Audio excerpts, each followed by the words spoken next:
Reybrouck dengan tema Sukarno and the Making of the New World. Boleh kita kasih aplaus buat kehadiran Bapak Ibu semuanya di tengah-tengah hujan deras tadi sore sampai dengan malam hari ini, antusiasmenya begitu luar biasa. Terima kasih saya ucapkan kepada Sekjen PDI Perjuangan, Mas Hasto Kristianto. Selamat malam Mas Hasto. Terima kasih juga kepada fungsionaris dan kader DPP PDI Perjuangan. Mana suaranya? Serta juga tak lupa saya ingin menyapa seluruh kehadiran Bapak Ibu, rekan akademisi, budayawan, mahasiswa dan juga tamu undangan yang mohon maaf saya tidak bisa sebutkan satu persatu. Luar biasa antusiasmenya, Bapak Ibu semuanya hadir di sini. Kalau sebelumnya acaranya tidak diselenggarakan di Teater Besar Taman Ismail Marzuki, tapi berkat antusiasme yang begitu besar dari Bapak Ibu para tamu undangan semuanya. Bahkan tadi saya mendengar salah satu testimoni dari penggemar begitu ya yang menyatakan bahwa wah ini jarang-jarang nih bedah buku seperti ini, kuliah bersama seperti ini untuk membedah buku pada malam hari ini. Makanya saya ikut bela-belain datang meskipun hujan turun rintik-rintik. Nah oleh karena itu Bapak Ibu kita semuanya berkumpul malam hari ini adalah untuk menyimak bersama kuliah umum yang akan diberikan oleh David van Reybrouck, sejarawan Belgia. Dan buku ini juga mengangkat bagaimana sebenarnya peran Indonesia dalam menggalang solidaritas bangsa-bangsa yang masih terjajah. Saat itu pula pemimpin dunia baru salah satunya adalah Bung Karno yakni Presiden pertama Republik Indonesia sepanjang hidupnya bukan hanya memperjuangkan kemerdekaan bangsa Indonesia, tetapi juga sepanjang hidup beliau juga memperjuangkan kemerdekaan negara lainnya. Oleh karena itu tanpa perlu berlama lagi, saya atau kita akan bersama-sama mendengarkan pengantar dari Bapak Boni Triana selaku sejarawan sekaligus juga anggota DPR RI dari fraksi PDI Perjuangan yang akan memberikan konteks atas tema besar malam hari ini, Sukarno and the Making of the New World. Kepada Pak Boni atau Mas Boni kami persilakan. Boleh kita kasih aplaus bersama Bapak Ibu, terima kasih.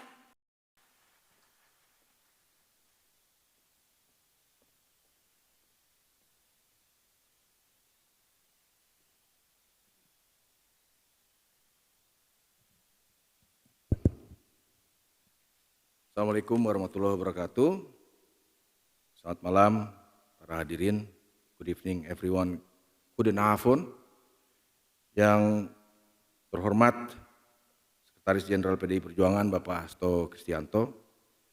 Yang terhormat di sini kabarnya Pak Karno juga akan hadir, mungkin sedang dalam perjalanan. Kemudian yang saya hormati juga ada Mas Jarot, ada Pak Lauli, saya lihat ada Mas Gunawan Muhammad, ada Pak Wardiman Jojonegoro, ada beberapa tokoh penting, ada Ibu Yanti Sahid, Ibu Halidah Hatta, tepuk tangan untuk kita semua. Dan para hadirin yang tentu dengan segala hormat saya tidak bisa sebutkan satu persatu namanya. Distinguished guest, His Excellency Mark Ritsen, Ambassador of the Netherlands, His Excellency Frank Felix, Ambassador of the Belgium, thank you. And of course our guest star tonight, David van Reybrouck. Welcome David, I'm very happy to have you here this evening. Excellency Ambassador Mark and Ambassador Felix, excuses dat ik vanavond geen Nederlands gebruik voor mijn toespraak. Het is alleen in Engelse taal en in bahasa Indonesia. Ik geloof dat het is helemaal geen probleem voor u. Dankjewel. Itu intermezzo aja. Jadi minggu lalu kalau ada Bang Rano di sini, saya mau cerita sedikit. Saya baru mendampingi Bang Rano rapat di Amsterdam, tapi bukan untuk nyari sarah untuk dinaturalisasi jadi pemain bola. Jadi kami bikin kerjasama dengan beberapa museum di sana. Jadi bahasa Belandanya masih nempel. Excellency Ambassador Felix, Ambassador of the Belgium. Oh, ada Pak Sidarto, silakan Pak. Tepuk tangan buat Pak Sidarto. Ambassador Felix, I want to confess to you honestly that before I met David 10 years ago, the only thing I knew about Belgium is the chocolate. The Belgium chocolate. But after I got to know David, I discovered that Belgium has another high quality of product. And that product is David van Reybrouck.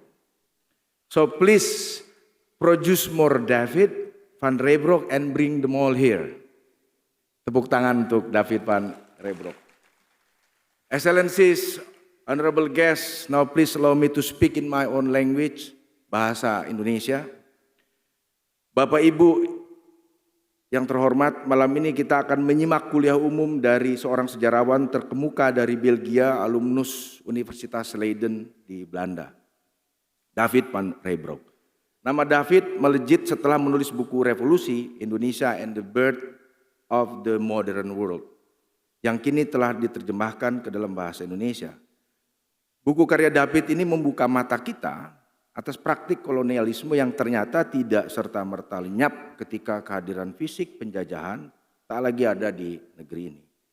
Itulah sebab mengapa Bung Karno percaya bahwa kemerdekaan hakiki belum bisa tercapai apabila masih ada eksploitasi satu bangsa atas bangsa lain dan eksploitasi oleh manusia atas manusia lainnya. Dalam bahasa Perancis Bung Karno mengatakan l'exploitation l'homme par l'homme dan l'exploitation nation par nation.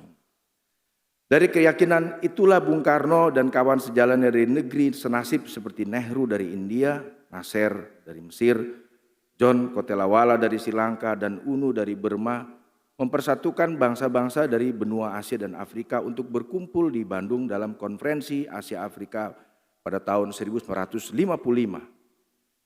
David memberikan perhatian pada peran Indonesia di bawah kepemimpinan Bung Karno dalam mengorganisir perjuangan bangsa-bangsa terjajah untuk memerdekakan dirinya, menciptakan sebuah dunia baru yang modern tanpa penindasan dan penghisapan. Semua itu dilakukan pada saat Indonesia merdeka baru berusia 10 tahun. David membuka sebuah periode yang seringkali dalam pembicaraan sejarah politik di Indonesia distigma sebagai periode yang tidak stabil, tidak harmonis, penuh konflik dan penderitaan, yaitu periode sejarah tahun 50-an. Padahal di antara gambaran yang dilebih-lebihkan itu, Indonesia memainkan peranan penting dalam menggalang solidaritas pembebasan nasional dari bangsa-bangsa yang terjajah guna mencapai kehidupan yang lebih baik. Masa itu adalah masa di mana setiap insan yang sadar mengambil perannya dalam ikhtiar menciptakan dunia yang lebih baik, lebih berkeadilan, damai, dan lebih sejahtera untuk semua. Malam ini sesuai dengan judul, David akan membicarakan peran Indonesia di bawah Bung Karno dalam membangun tata dunia baru. Sukarno di sini akan dilihat sebagai sebuah gagasan, sebuah ide, bukan semata sebagai seorang individu. Sebuah pelajaran penting atas masa lalu kita pada hari-hari belakangan ini, di mana kita seakan kehilangan standar figur ideal pemimpin publik yang dipandu oleh ide dan keberanian mempertarungkan gagasan kebajikan di hadapan publik. David kembali menyegarkan ingatan kita atas pencapaian bangsa Indonesia di masa lalu yang membesarkan hati kita semua. Selama ini memori itu hilang, tertimbun oleh kisah-kisah bikinan yang seringkali diciptakan melalui rekayasa dan tafsir tunggal penguasa. Bisa dibayangkan betapa gegap gempitanya era tersebut saat gerakan pembebasan Asia Afrika yang melibatkan begitu banyak pihak mendorong partisipasi aktif tidak hanya para diplomat tapi juga seniman, penulis, wartawan, intelektual, aktivis perempuan sampai dengan gerakan mahasiswa dari berbagai penjuru dunia di benua Asia dan Afrika. Salah satu kesaksian yang pernah diberikan oleh Lakhdar Brahimi, mantan Menteri Luar Negeri Aljazair, Sekjen Liga Arab, dan kemudian pernah menjabat sebagai utusan spesial Sekretaris Jenderal PBB Ban Ki-moon untuk urusan Suriah. Semasa muda, Lakhdar berada di Bandung untuk mengikuti konferensi mahasiswa Asia Afrika pada 1956. Dia memutuskan untuk tinggal di Indonesia, menjadikan pusat perjuangan untuk kemerdekaan negerinya. Bung Karno memberikan bantuan yang konkret, memberikan support yang konkret untuk gerakan pembebasan tersebut dengan memberikan sebuah rumah di Jalan Serang di kawasan Menteng sebagai kantor National Liberation Front dari Aljazair, dan kemudian juga Front Pembebasan Tunisia berkantor di tempat yang sama. Di sini ada Gusmis, Bapak Johari Misrawi, Duta Besar kita di Tunis yang berhasil membuat Jalan Sukarno di sana. Tepuk tangan untuk Gusmis. Komitmen Indonesia di bawah Bung Karno terhadap pembebasan negeri-negeri tersebut tidak perlu diragukan lagi, termasuk gerakan pembebasan nasional Palestina. Koneksi gerakan internasional itu lahir dari kesadaran internasionalisme yang kini agaknya mulai pudar. Simbol-simbol internasionalisme juga terlihat dari penamaan jalan yang mengabadikan tokoh negeri Afrika dari Kongo, Patrice Lumumba di kawasan Kemayoran, Jakarta Pusat. Kebetulan sebelum David menulis tentang Indonesia, dia juga menulis yang juga sangat sukses, yaitu tentang sejarah Kongo. His Excellency Ambassador Belgium and Mark Ritsen, Excellency Ambassador of the Netherlands, you should know that in Jakarta there is a street name after Patrice Lumumba to commemorate his role. This is also proof of Indonesia's solidarity back then in 1950s with the struggle of Congolese people who also have ties with Belgium.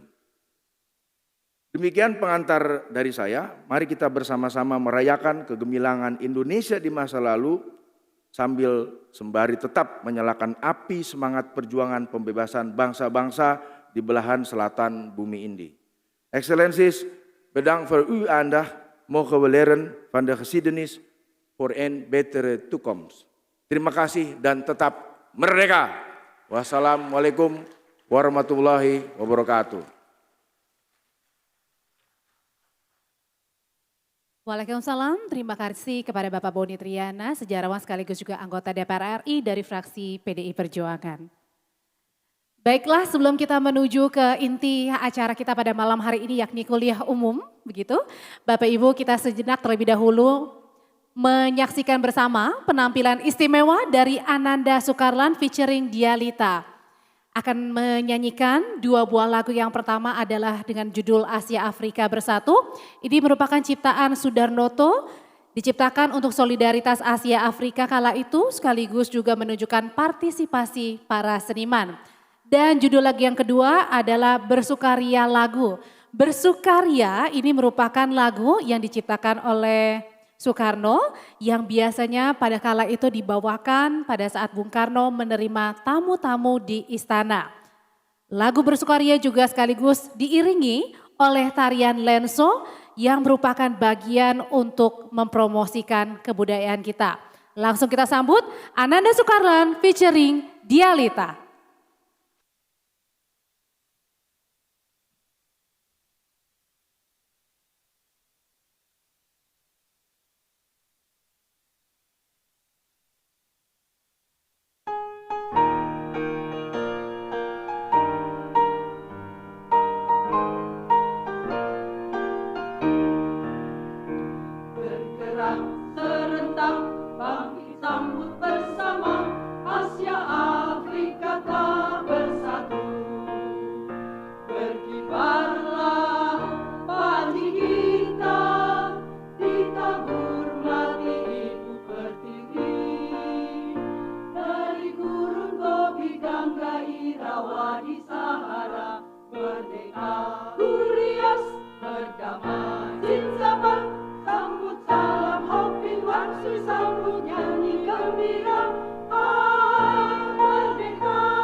Di Sahara, merdeka.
Salim menjualnya ke jalan Lembang.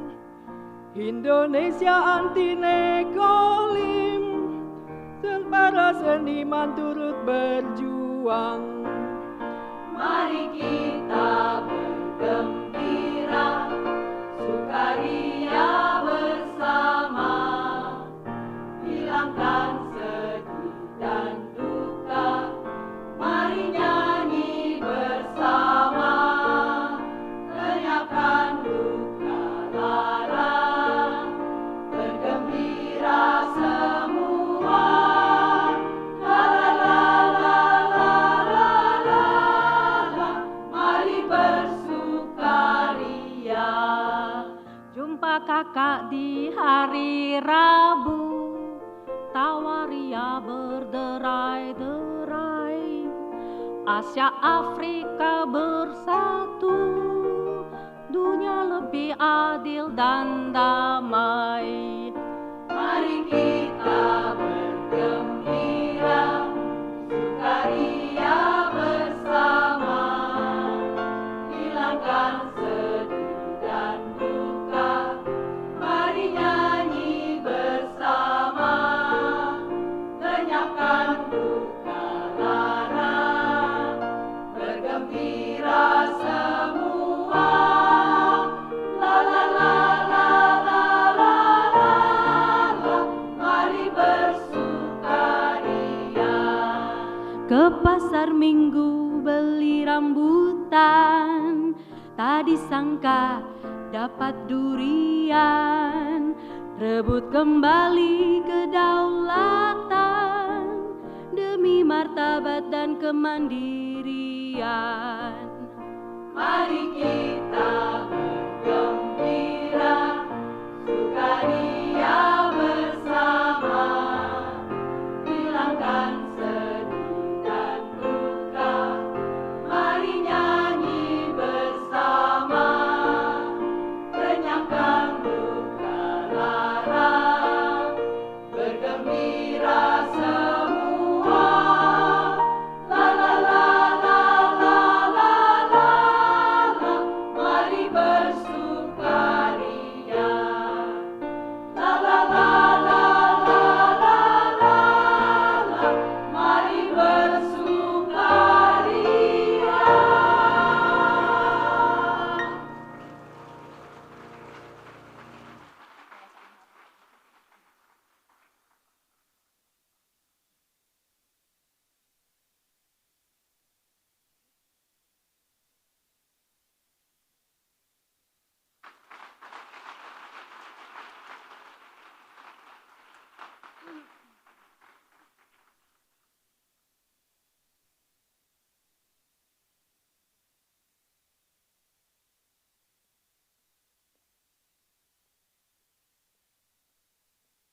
Itu dia tadi penampilan yang begitu luar biasa dan apik dari Ananda Sukarlan featuring Dialita.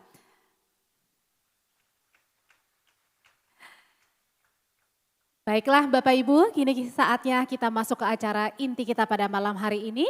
Dan mari kita sambut dengan begitu hangat David van Reybrouck, penulis sejarawan sekaligus juga intelektual publik asal Belgia.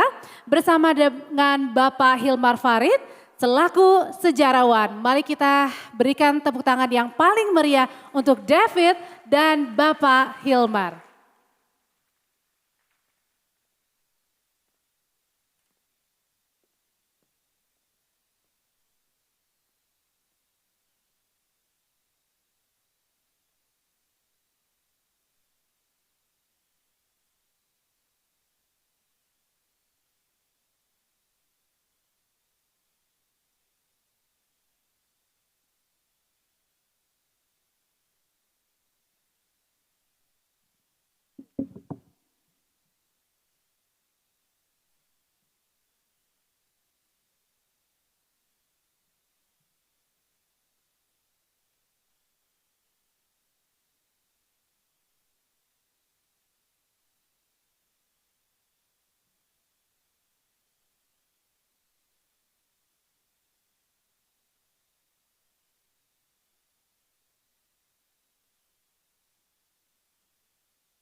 Baik, terima kasih. Selamat malam semuanya. Good evening to all of you.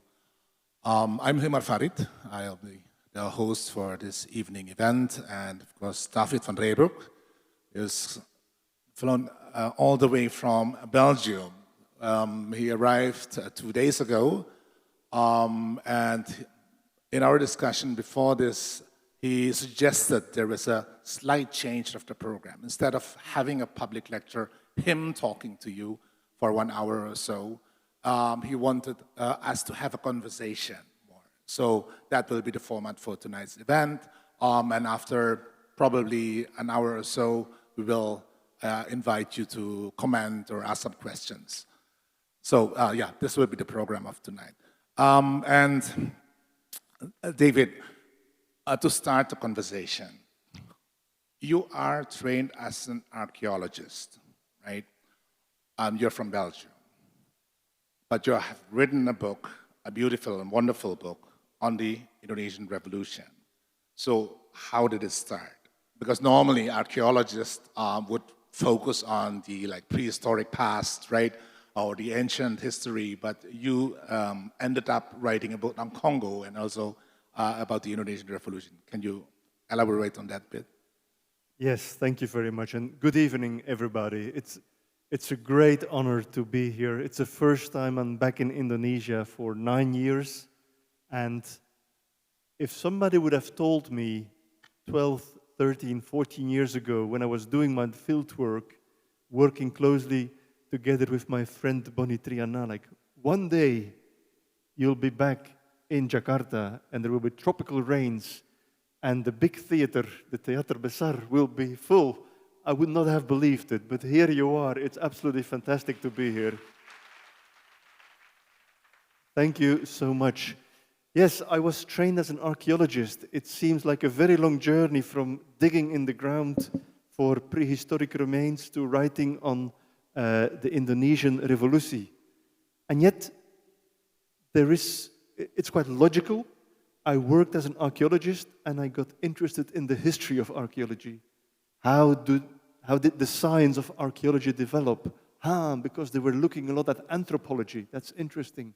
So I got interested in history of anthropology. But anthropology is the most colonial of all sciences. And so all of a sudden I got interested in history of colonialism. And from prehistory, from digging into the ground, I started digging into the 19th and the 20th century. And the fact that I am Belgian means that you come from a very small country in Europe that had a very, very big colony in Africa, Congo. And my father had worked in Congo after independence, in the post-colonial times. But when I finished my book on Congo, I had a lot of lecture tours in Belgium, in the Netherlands.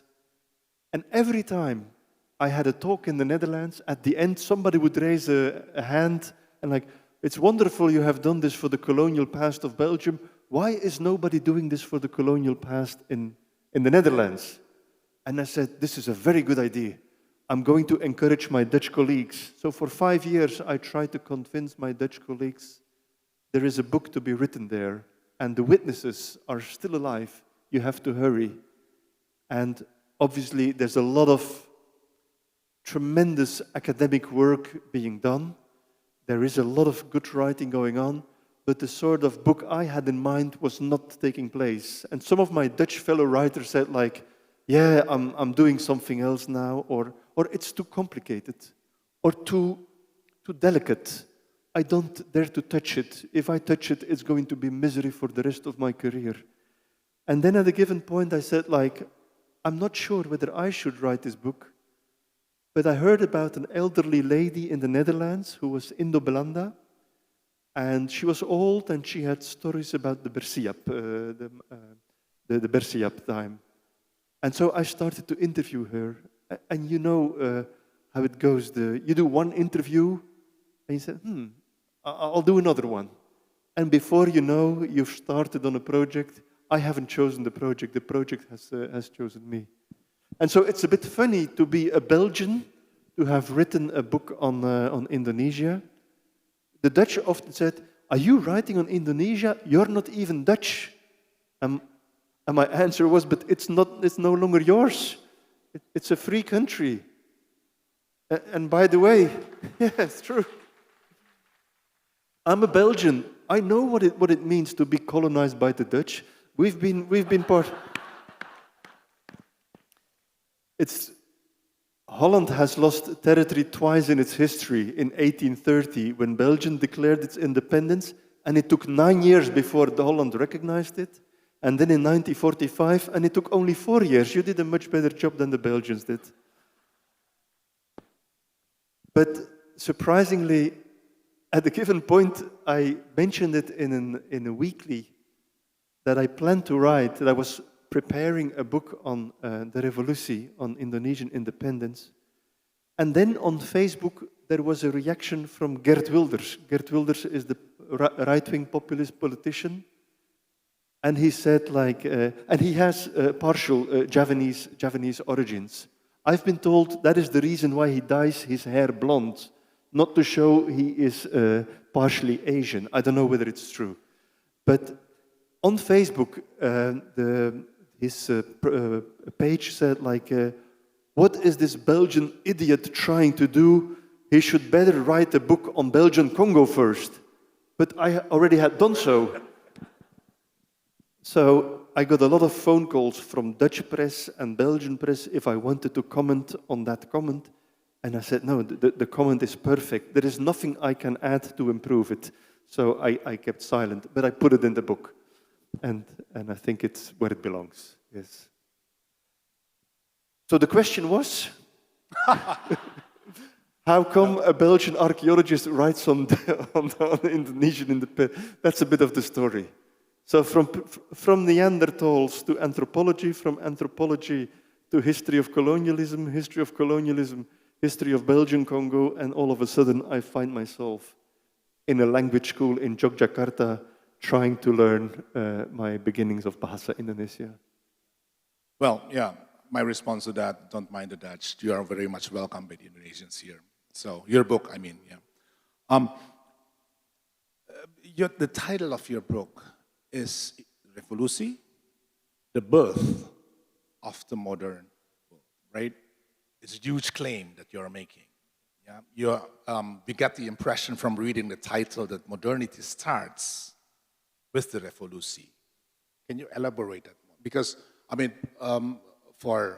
for long, we are taught that modernity, Western modernity at that, came with colonialism, etc., right? So now you are saying that the Indonesian Revolution actually started a new chapter or a new beginning, so... Yeah. Yes, I'm happy to answer that question. I have one practical question. Would it be possible to have a little bit of water? I'm a bit thirsty from the jet lag. I know you're all very athletic, but I need some water every now and then. There is a tendency to believe that revolutions that happen in the Northern Hemisphere are seen as part of world history. If they happen in the Southern Hemisphere, they're only seen as local history. I do not agree with that tendency. The French Revolution is seen as world history, and rightly so, 1789, end of Ancien Régime, end of aristocracy, beginning of republicanism, etc. Same for the American Revolution. The Russian Revolution of 1917 is seen as world revolution. But the revolution that took place in Haiti in 1804 is absolutely world history. It was the first time slaves liberated themselves from their masters. And it's only now, only the last perhaps 5 or 10 years that we're starting to realize that 1804, oh, thank you very much. If Bonnie gives you water, it looks like a grenade. But it's once again, I will try to trust him. And only one bottle.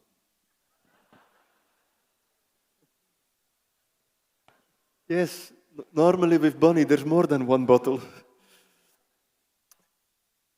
So I'm quite happy to see that the revolution in 1804 in Haiti is being seen as perhaps as important as the French Revolution. I mean, it was really a critical moment in world history. And I think I've tried to do the same thing with the Revolusi in Indonesia. And that's also why in Dutch and in all the translations of the book, the word Revolusi, the Bahasa Indonesia word, is there. Because I wanted to use the word from this language. And for me it is important because I have the impression that colonial history is too often understood as national history. Of course, the Revolusi was important for the Netherlands. It was the end, almost the entire end of their colonial empire. And it was critically important for Indonesia. It was the birth of the nation. But if we only work with a national lens, we only see the sort of vertical dynamic between colony and metropole, as if only two countries are involved, the master and the subject, and the subject frees itself. But the Indonesian Revolution also had a horizontal dimension, and it unleashed an energy, I think, that went far beyond the Netherlands. Oh, there's much more water coming our way. If any one of you is thirsty, there's plenty here. It's true that there's a lot of witnesses in my book, and it seems they all are getting a drink right now. So I found it important not only to look at the classical dimension between colony and metropole, because in Europe today there's a lot of interest, there's a lot of curiosity in colonial history, which I think is important. But surprisingly, in an age of globalization, one thing remains staunchly national, it's the colonial past. And so the Germans think of Namibia, the Brits think of India, the France of Algeria. Every country is just, they forget the entire empire. Only the biggest colony is remembered. Algeria for the French, India for the British, Congo for the Belgians, and Indonesia for the Dutch. So it's just like only a sort of a set of vertical bars. And for me, it was important to show the vertical dynamic. Even in colonial times, yesterday and today, I had the chance to meet the three daughters of Mohammed Hatta. Mohammed Hatta was a participant in 1927. In 2 years, it's 1 century ago. In Brussels, you had the first anti-colonial, anti-imperial meeting, which was co-organized by the Comintern in Brussels. And at that moment already, Chinese, Indian, Indonesian activists met each other. So it was not just fighting against your colonial overlord, it was also a transnational movement. And I tried to show that this transnational dynamic started very early. Indonesia played an important role. Hatta became even secretary of the Anti-Imperial League. And the entire Indonesian revolution also inspired countries. This horizontal dynamic is important. August 17, 1945, Indonesia was the very first country to proclaim its independence only 2 days after the end of World War II. And it set in motion the decolonization movement. And in 1955, we just heard the song from the Asia-Africa Conference. It was really Sukarno's plan that the world should learn about the Indonesian experience. The original idea of the Bandung Conference was a fairly modest conference with only 5 nations, 4 former British colonies, plus Indonesia. And Sukarno said, like, no, we have to do this in a much more ambitious way. If it's just 5 free countries together, it's like a hobby club. We have to do it much more grandiose, and we have to inspire the rest of the world, which is still under colonialism. And it was really Sukarno who inspired the idea this should become a global conference. And in his opening speech, we just saw some images of the opening speech in Bandung. He literally said, Asia, Africa, Indonesia is Asia, Africa in miniature version. We have enormous diversity, we have linguistic diversity, cultural diversity, but we have fought for independence together. And so it was really interesting to see to what extent the Indonesian revolution was framed as the template of how can you turn a colony into a country there were several options. And I think the Indonesian template became the prototype. And the prototype was independence should be fast, should not be partial in terms of territory, and not partial in terms of power. So a quick transfer of powers over the total territory, including all political powers. I mean, that template was for the first time realized. That aspiration was the whole idea of the 100% merdeka. And that idea became critical also when 5 years after the Bandung Conference, 18 countries in Africa got their independence, directly inspired from the events in Indonesia. This has been entirely forgotten, but this is world. So my idea would be, congratulations with such an important moment in your national history, but it's even better, it's world history. It's a very interesting line of argument that you're making, because you kind of connect. If you look at the historiography of the Indonesian Revolution so far, you have the classics of George Cahin, Benedict Anderson, and most of them, although they would go back and trace the lineage of the Indonesian Revolution to the nationalist movement in the 1920s, etc. But they, in all cases, they would stop at 49, right? Ben Anderson even in 46. And you are then cross that border. And then you connect that 1955 with the Indonesian Revolution. And I can hardly think, truly, of anyone else actually making that kind of argument, right? So what you are saying is that Indonesia's revolution, its impact has gone across the borders, right?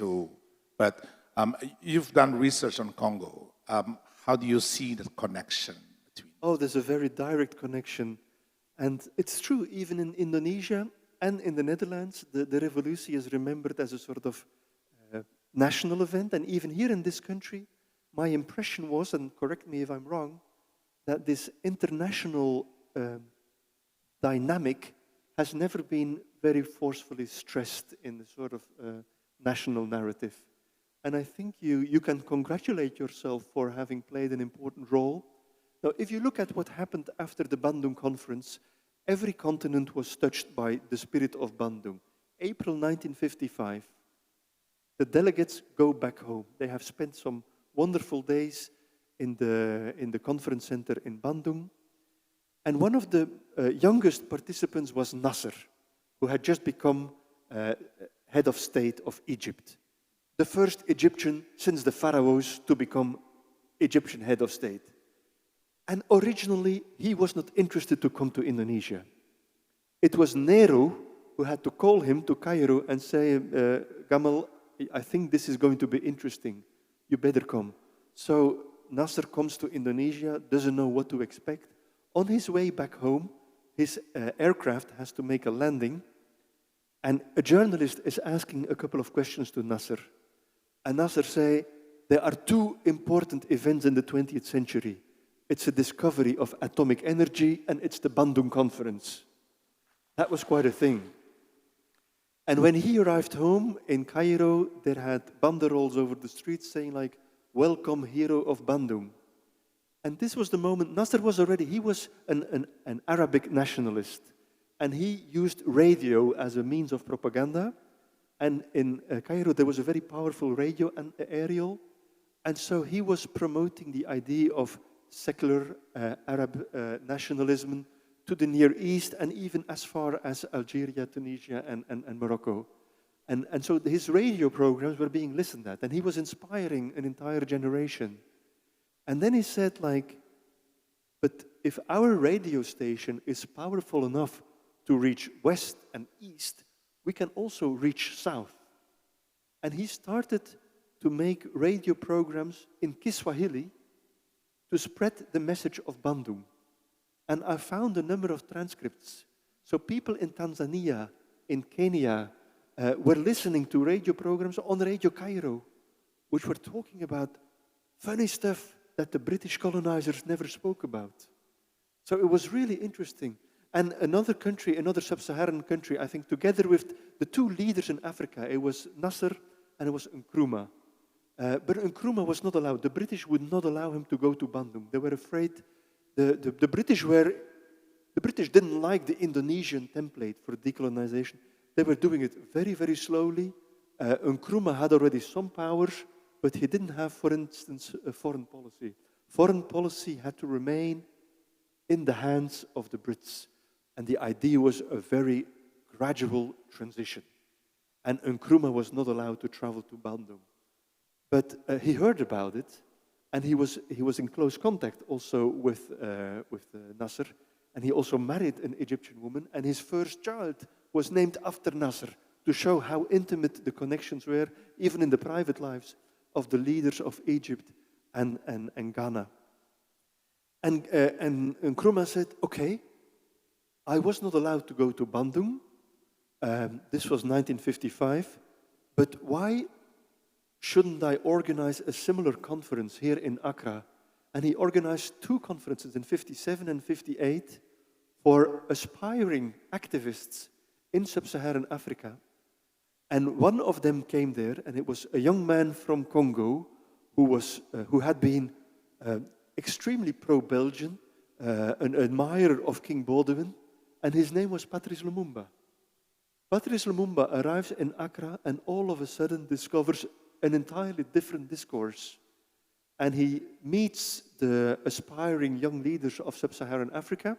And in the beginning of the conference, they refer to the manifest of the United Nations and the final recommendations of the Bandung Conference. So these were seen as the pillars of the beginning of the Pan-African movement. And Lumumba went back to Congo. On the airport in Leopoldville, Kinshasa, when he landed, he started spreading the message of Bandung. And a few months later, the talks started on Belgian independence and riots exploded in Kinshasa. So there is a direct connection there. This was a very long answer to show that, yes, indeed, the spirit of Bandung was very contagious. A bit about the method of your research. You interviewed people, right? Yes. I mean, you more than 100 people at that. Almost 200, yeah. And I can sense, I mean, if you see the Bandung conference, the song that was sung by the choir, like, it was like full of what? Like hope, enthusiasm, right? Revolutionary enthusiasm. In your encounter with the people that you interviewed, like, what is the sense? Where does that confidence, that enthusiasm came from? One of the most, well, so many interviews were impressive, but I often think of Siska Patipiloi, who is an Indonesian lady who lives in the Netherlands because her husband was arrested in 1965 and she had to escape, and her husband died in prison in the early 1970s. Siska Patipiloi is still alive. She's 99 years old now. And she had been an interpreter at some of the follow-up conferences. The Bandung conference gave rise to Afro-Asian conferences for journalists, for writers, for female leaders, etc. And so she had been an interpreter there. And she said, I interviewed her in her apartment in Amsterdam. And she said, David, you cannot imagine how optimistic and joyful the late 1950s were for us. It was really the beginning of a new era. During colonial times, I wanted to read books. She is still a great reader. And if I tried to go to a colonial bookshop, I was looked down upon. I wasn't welcome. And in the Japanese time, I got a chance to read books. But after the Bandung conference, it was really, she was even invited to a traveling tour with Asian journalists traveling in 9 different African countries and meeting Haile Selassie and meeting Julius Nyerere and on this trip. And she said it was such a moment of hope, but this dream lasted only very shortly. The Bandung spirit was born in 55 but killed in 65. And the Americans have played a very ambivalent role there. The Americans supported the independence movement because they considered themselves to be the land of freedom. But as soon as the newly independent countries choose their own political route, there was this, how should I call it, hysteria, American hysteria about anything that was leaning towards the left. I'm not even saying communism. The Dulles brothers were both reborn Christians. It was not even military fear. It was not even economic fear. It was purely ideological and religious fear. And the idea that the Bandung movement might become leftist, which was strange because the Bandung movement was very anti-colonial, but it was not necessarily pro-Russian or pro-American. They said, like, we are the Bandung movement. We want to belong to the third world. We refuse to associate ourselves with the capitalist or the communist bloc. Let us remain a third independent bloc. The Americans didn't like that form of independence. And at the beginning of the Bandung conference, Khrushchev had sent a telegram with congratulations. The American president had not. It shows the difference. And so the whole optimism, when I did my interviews, the optimism on the Bandung movement was there, and somebody like Siska Patipilohi felt very, very frustrated until this day on how the dream had been killed by American foreign policy, which was extremely cynical at the time. In the very same year as a military dictatorship came to power here in Indonesia, the same happened in Congo as well. Mobutu seized power. He was a military, just like Suharto. He seized power thanks to the support of the CIA. And the CIA said, like, well, we don't care about democracy anymore. We rather have a loyal military person that establishes a dictatorship than a democracy that we cannot control. And in the case of Mobutu, they said 30 years later, yeah, Mobutu is a bastard, but at least he's our bastard. So, a bit about Sukarno. He appeared quite late in your book, I think page 90-something, right? But from the very beginning, even from the title, you can already sense that Sukarno plays a very prominent role in that, right? In 1960, he delivered a speech at the UN General Assembly, called "To Build the World Anew." In your understanding, I mean, compared to other countries like Congo and Asian African movement, what kind of a new world was he actually talking about? Like, what is so new about that? I mean, the old world would be colonialism, right? But as you said, he didn't want capitalism on one hand, he didn't also want communism on the other hand. So what is the new world that he was actually aspiring to? Sukarno has sometimes been criticized because the Bandung conference, some people say, did not have a follow-up. And it's true, at the end of the Bandung conference, no plans were made, no immediate plans were made for a new conference. No permanent secretariat was established, no budget was allocated, no planning was made. Now, there were a number of follow-up conferences on sectors, on journalism, on writers, etc. You also had the Olympic Games for the newly independent countries. But I think the most important institutional transformation that the Bandung Conference brought about is the transformation of the United Nations itself. This is often forgotten. At the end of my book, I try to explain that the biggest impact of the Bandung Conference was that in September 55, only 5 months after the Bandung Conference, a whole new number of countries joined the United Nations, and many of them had been participants in the Bandung Conference. And the United Nations, we know, obviously we all know them as this global organization, but originally, just after World War II, it was very much a Western organization. And the Bandung Conference turned a Western organization into a truly global organization. The transformation of the United Nations was really thanks to the Bandung Conference. And this process happened between 55 and 65 as well. So in 1960, when Sukarno gave that speech, that was the year that 18 new countries were created, 18 African countries. I mean, it's unbelievable, 1960, the year of Africa, 18 countries getting independent. That's one every 3 weeks, and the majority was even in the second half of the year. It was an avalanche of newly independent African states, all joining the United Nations. And it's also at that moment that for the very first time, the Secretary of the UN General Assembly is not a Western, but a Ghanaian man.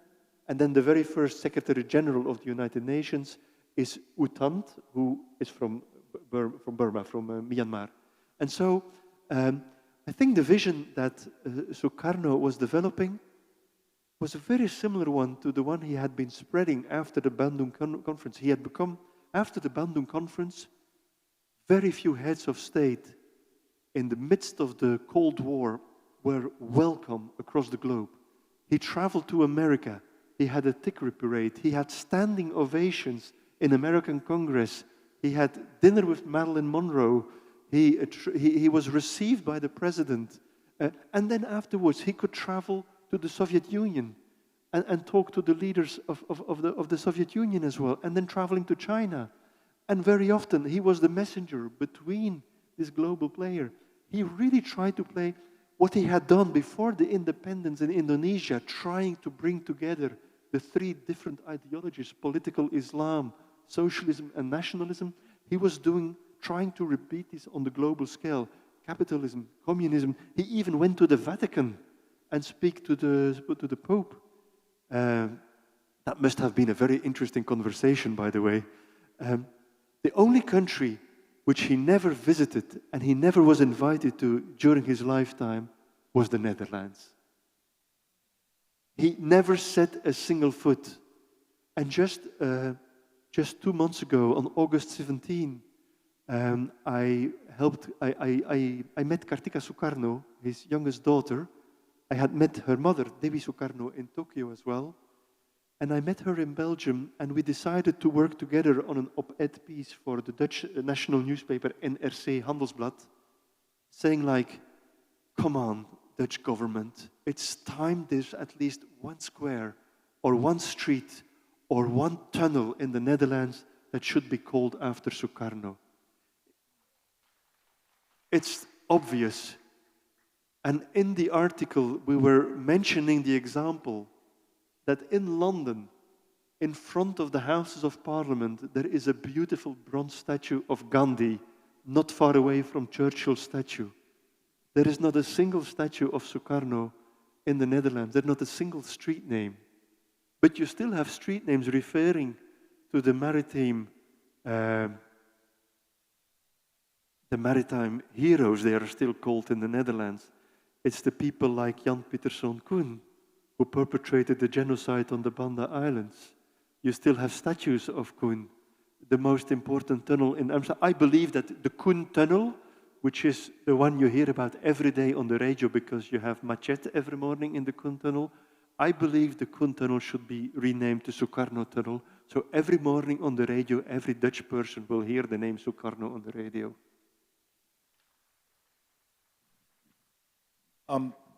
Sukarno appeared in your book, and actually counted it, 270 times.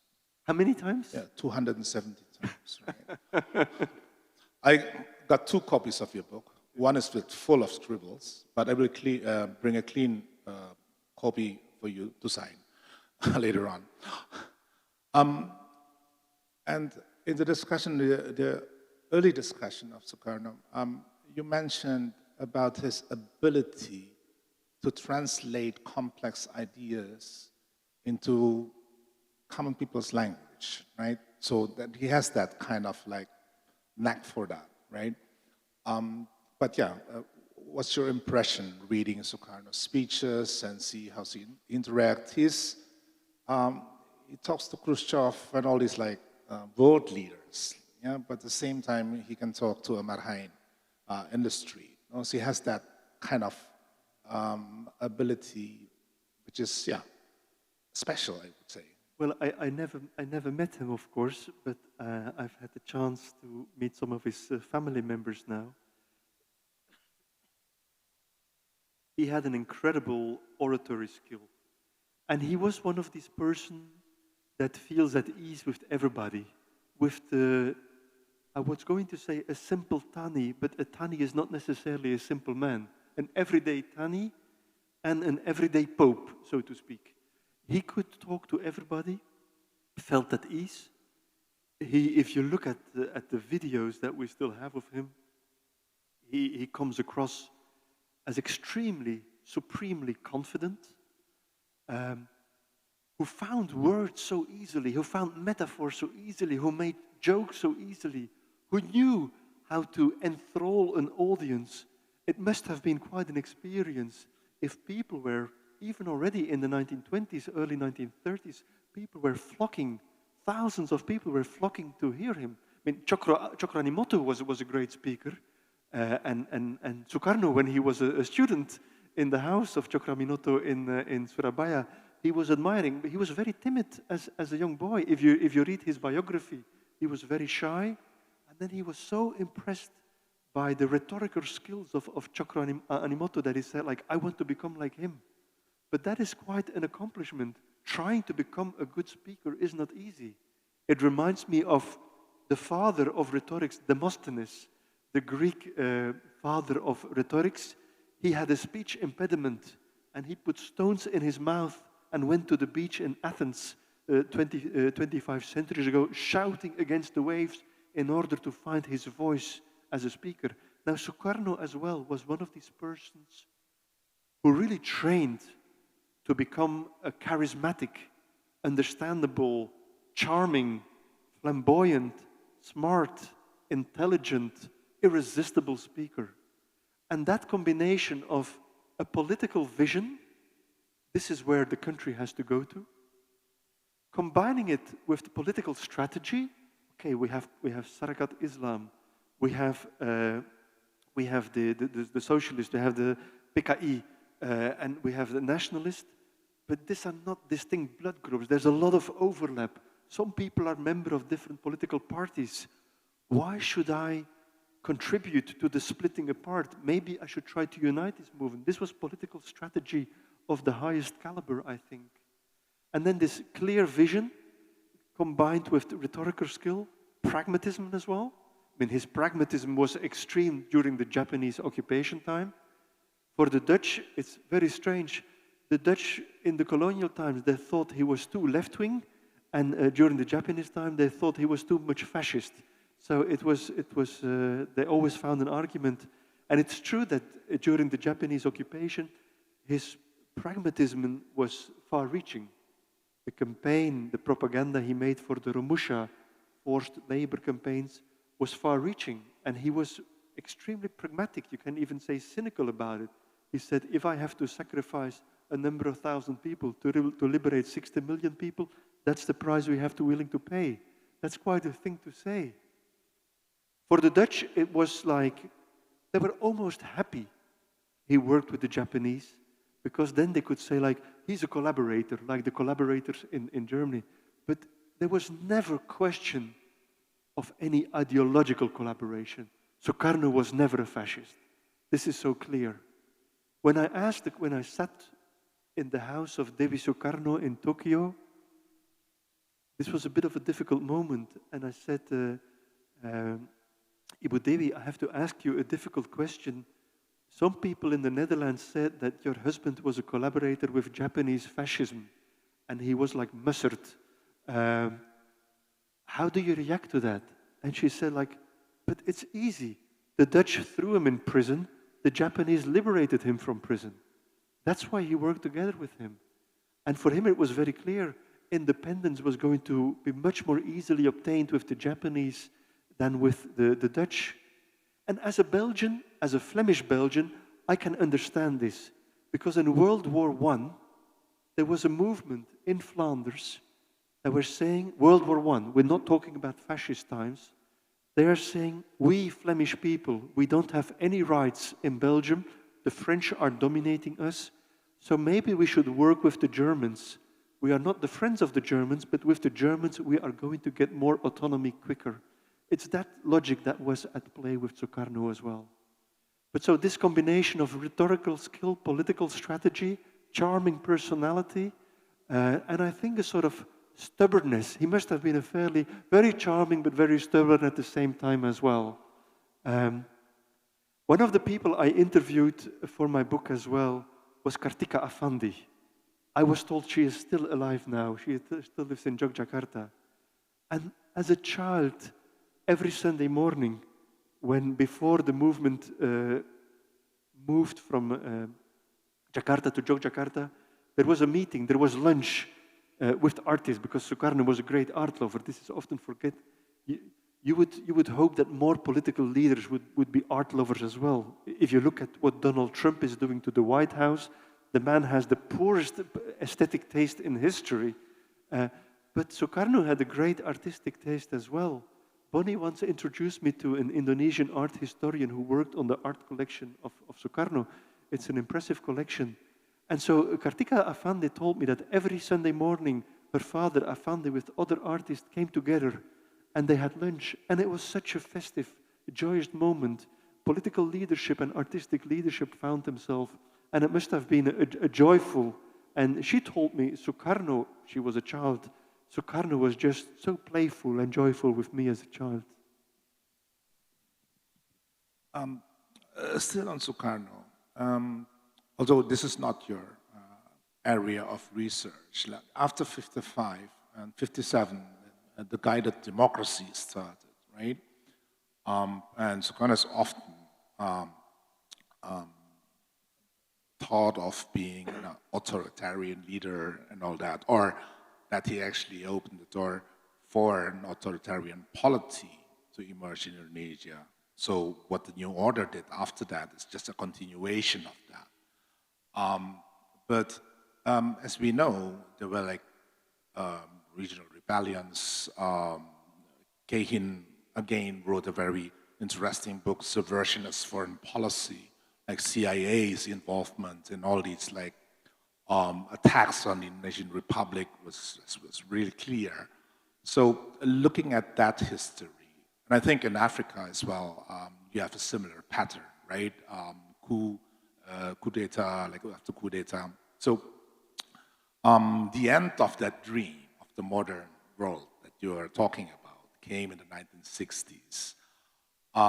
But like, how do you explain that? Like we explain that normally, that because there's CIA's involvement, all this like foreign intervention and all that. Like internally, what was the problem that actually brought us to that point?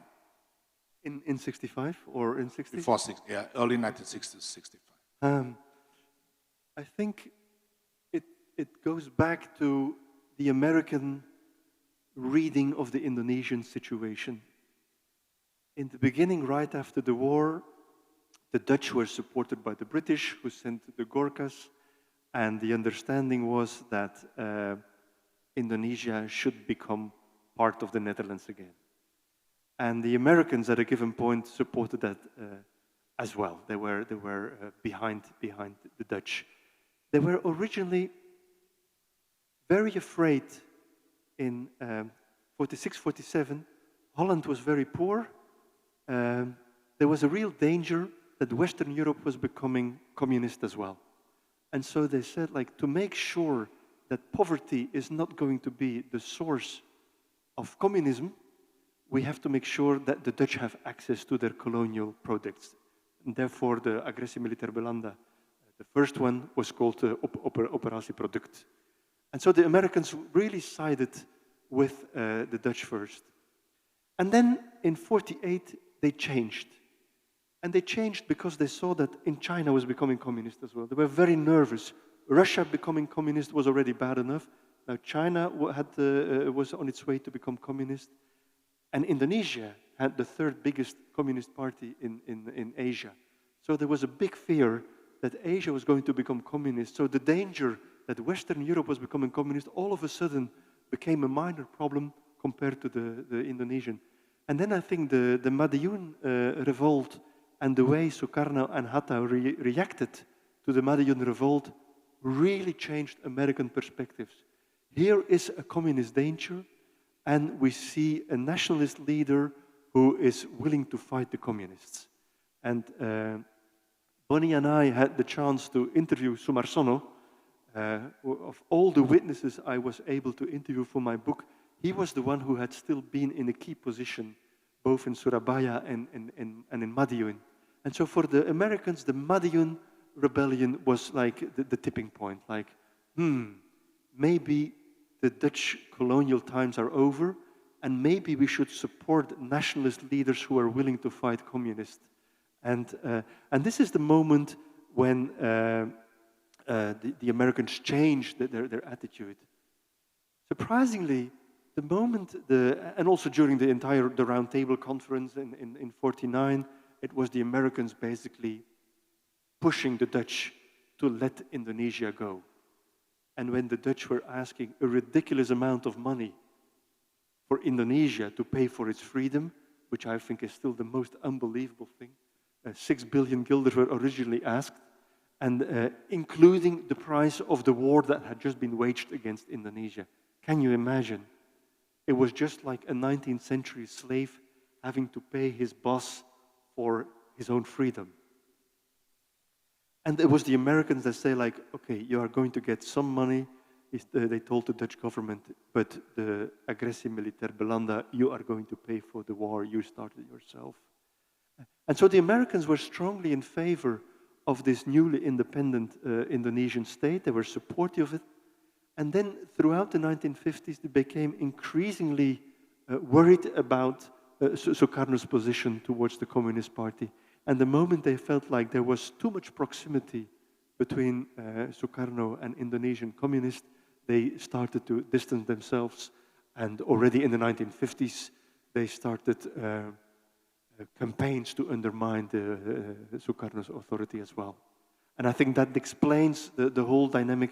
It's the sort of shifting dynamics of American foreign policy that played such a critical role in the 1940s, 50s, and 60s in Indonesia, and then later what became known as the Jakarta method, replacing an unwanted regime that might even have been democratically elected by a new regime that was more pro-American. There is this interesting documentary about the Vietnam War, and to kind of connect the history of the Vietnam War with the history of Indonesia. So after 1965, there was a shift or a change in US policy towards Vietnam because of 1965. Because the idea was Vietnam would be the first domino to fall, right? And after that, Southeast Asia. So in order to prevent that from happening, they attacked Vietnam, right? But then Indonesia took place before the Vietnam War actually ended. So there was this kind of connection that at least the documentary suggested to us. But back to your domino theory, right? You said that like Indonesia was the first like spark, you know, that incited a decolonization process. But then Indonesia was also very key, yeah, in the reversal of that, right, in 1965. And after that, like a series of military coups in Latin America, in Africa, etc., which brought up this idea of the Jakarta method. So how do you see that, like the 20 years, 45 to 65, and like how the world shifted into something different? It's really interesting. We really need a global history of Indonesia. And I've tried to work on the part concerning 45-55, but obviously there's important work to be done on 65 and the impact. The book on the Jakarta method, which was just published as I was finishing my book, I thought was a wonderful study on how the Indonesian experience of suppressing popular rule by CIA coup d'etats inspired a number of what happened in Chile, what happened in Algeria.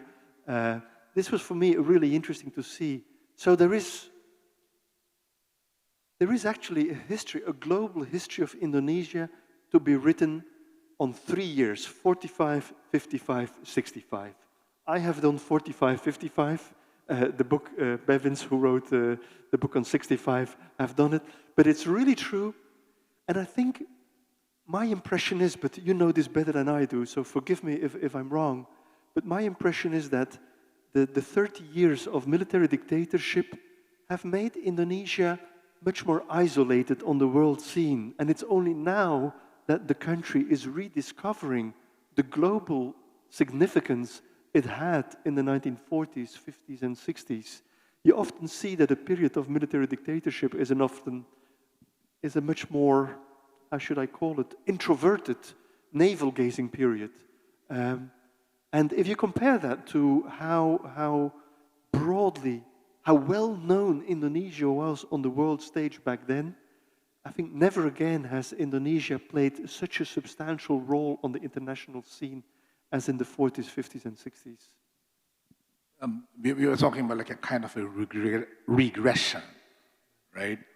And I like the idea that you said, like people lose not only their enthusiasm, but also their confidence, right? To speak about Indonesia and its place in the global context. And I think if you think about that, like 32 years under the New Order, it was much, much more than just a change of political power, right? I mean, you have the mass killings at that. You have like mass incarceration, and after that, like all these like authoritarian like measures, which I think made us Indonesians losing a lot of things. And I think one of the Lose what?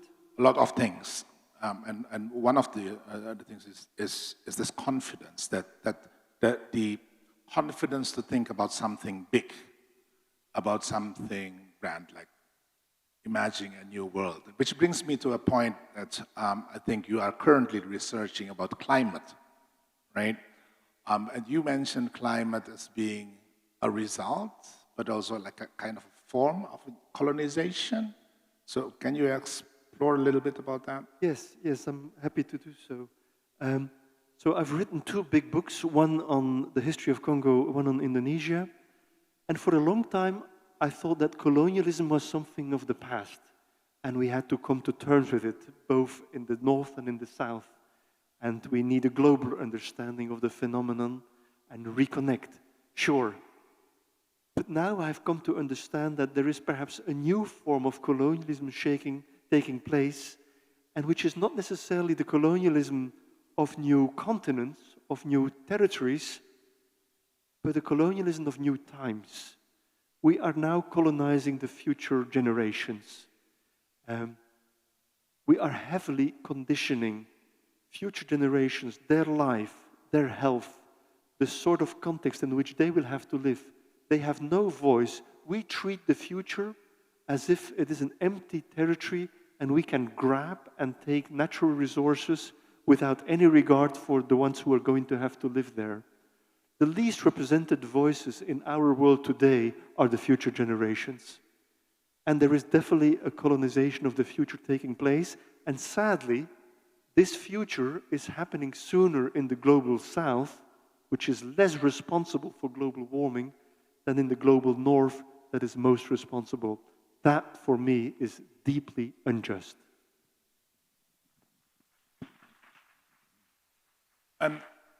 Geographically speaking, I mean, you see a similar pattern between that, like colonizers are colonized and climate now with the impact of that.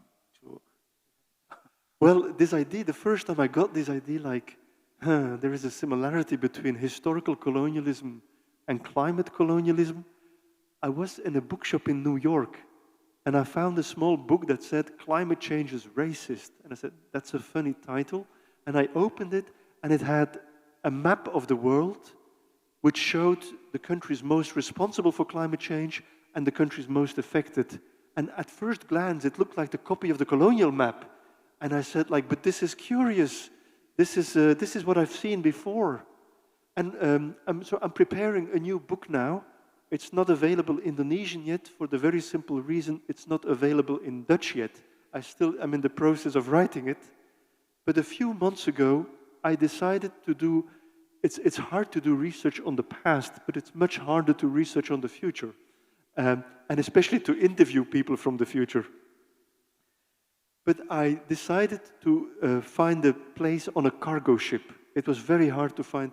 I had to look for 8 months before I found a shipping company. It was a Dutch shipping company, Universal Africa Lines. And they allowed me to go on board on their cargo ships. And I said, I want to go to Africa from Antwerp in Belgium. But we first traveled up to Norway, Scotland, Canary Islands, and then we did a lot of African countries. Angola, Congo, Congo-Brazzaville, Gabon. And for me, it was fascinating. I've seen the future. The Atlantic Ocean is where you see the future at stake. Because the ship I was sailing with was mostly supplying goods and very, very large items to the fossil industry. And so the fossil industry is now moving from the North Sea, Scotland and Norway, because the fields are almost empty, and we're putting carbon now in the empty mines, and we pretend we are clean. But our oil now is moving south to the coast of Angola and Namibia, and there you see the total madness of the system. And the madness of the system is, in order to get oil, there's always gas. Gas is dangerous, therefore you burn it. But burning it is CO2. People on land cannot prepare their food on gas fire, and they have to chop down the rainforest. The last remaining rainforest in the world, the most intact one, is being chopped down. Every year we lose 1 or 2% because people have to prepare their chicken and their fish, their meal, whereas all the gas is being burned on the Atlantic Ocean just the kilometers outside of the coast for petrol that is being sold in America and in Europe. It's insane. And the fields that are being abandoned now are being taken over by low-cost, I even didn't know it existed. You have low-cost petrol companies. They say like, oh, you think this is not profitable anymore? We'll make it even more profitable. So they pay less. The social conditions, the ecological conditions are disastrous. And then it turns out that the granddaughter of one of the leading figures of this low-cost French-British oil company is, believe it or not, the Minister of Climate in France today. Unbelievable. And so this is what I'm writing about now. It's a big book again, and I'm doing a lot of research, and it will be fairly controversial, but I think we need to start to talk about the colonization of the future. It is happening right now, and it is unfair. Changing street names in the Netherlands is important. It has to be done. But if you change street names without doing anything about climate change, I think you're just touching the symbols and not the structures. Great. Last question from me before we go to the audience. So I completely agree with you about the connection between the current climate crisis and the history of colonization, right? So the question would be, if back in 1945, Revolusi, Sukarno, the New World, and all these like new ideas, big ideas at that, like how relevant are they today? Because what we see from COP after COP for decades, for a decade, more than a decade now, nothing has been really done, right? And I think one of the key issues here is that the lack of imagination, the lack of confidence to bring up that imagination to be, this is the future, this is what we want. I'm really happy now. I mean, if you look at the protest movements, like all over the world, like young people taking the streets, coming up with very like new ideas, etc. Of course, the downside of it, there's violence and so on. But I still think that the world actually needs a new kind of like imagination. So how can this history of Revolusi, 55, Asia, Africa, help or contribute to that? When I was writing my book Revolusi, it was also, I was finishing it in 2020, And it was the moment in 2019 when Greta Thunberg stood up, the Swedish teenager still back then. And many people said in my country and also in the Netherlands, oh, she's just a kid. She should go to school. Teenagers don't have a voice. If they want to do something for the world, they should just go to school and shut their mouths up, basically. That's what they said. And my answer was, if you believe that teenagers are an unimportant political force, you have not studied the history of Indonesia. This country came about, the fourth biggest country in the world, came about thanks to the action and dynamism of people aged between 15 and 25 years of old. I hope that the Pemudas of today would take inspiration. But your applause is coming too early. Without the violence of back then, because obviously the Pemuda of 45, their ideals were high, but they were so much indoctrinated by Japanese militarization that they have lost their humanity in the violence that exploded. And so my wish would be, and I'm quite hopeful if you look at what's happening in Nepal, Madagascar, Morocco now, even Indonesia, something is brewing here. A couple of months ago, I started writing as an op-ed writer for The Guardian, and my first article was, how is it possible that a new world order today is being built by a bunch of really old people in their 70s and their 80s? They are breaking a world, creating a new one, and they will not have to live its consequences. I mean, people like Trump and Netanyahu and Putin and Xi and Erdogan, and they're all old men. And if they visit China together, there's a hot mic is on, what do they discuss? How to stay young. It's like they take revenge on their age. And I think it's frightening to see to what extent, to be quite honest, for me, 2025 has been the worst year of the 21st century so far. I don't know how you have been experiencing things here in Indonesia, but from my perspective, wow, the global world order, the rule-based world order is falling apart. Conflicts between countries are arising. Conflicts within countries are arising. Polarization is becoming tribalization. At the very moment we should unite as humanity to tackle the biggest challenge we ever faced, planetary boundaries that are being transgressed at an incredible speed. The health of the planet is at stake. At this moment, we prefer to let ourselves to be divided by a number of old people who are full of rancor. I think that's frightening. We should refuse to do so. And I'm grateful to see young people to take to the street and to defend sustainability, democracy, peace, living together. So all praise to the Pemuda of today.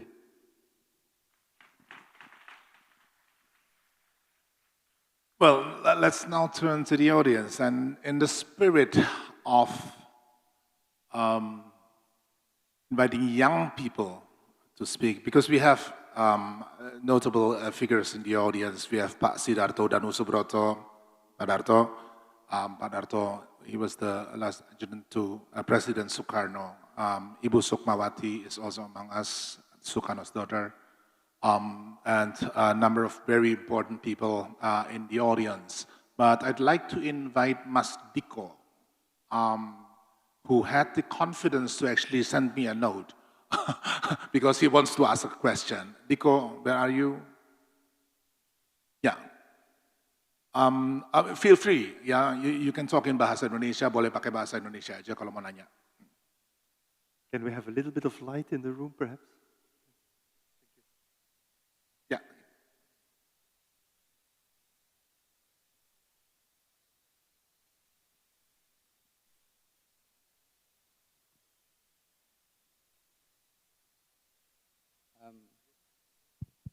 Okay, thank you for the very insightful discussion, Mr. David and Pak Hilmar Farid.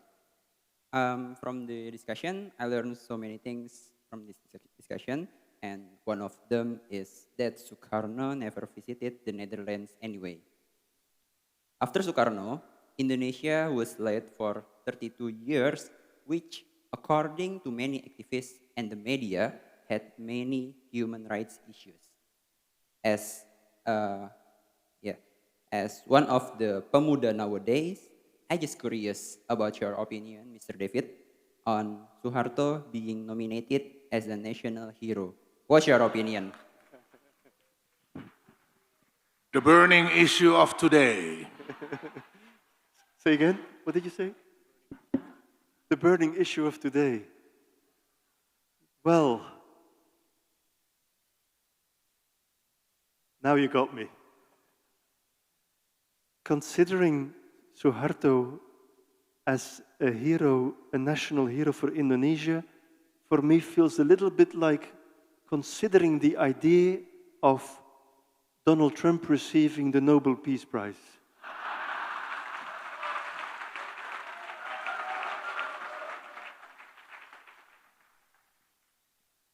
Cukup jelas ya. Okay, we move on to the next question. I think we got. I will give the opportunity to Ibu Sukma first, and then one from each wing. Ibu Sukma, please.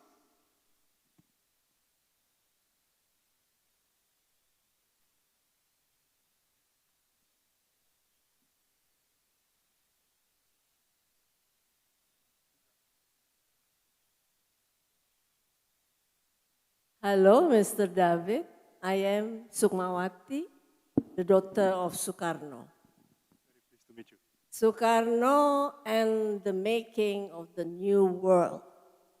What I understand that Sukarno, what is the new world? The new world is the world without colonialism for him. The world without imperialism. Because he experienced the colonization, the imperialism, so no justice, so unfair. They took all our wealth. They make us, the common people, so stupid and so pure. Poor. Once I have a friend, Dutch journalism. Maybe you know the name. Willem Oltman. You know him? Of course. And he adored Sukarno very, very much. Once he gave me a very important information that no one informed me. It's about education. He told me, Sukma, do you know what?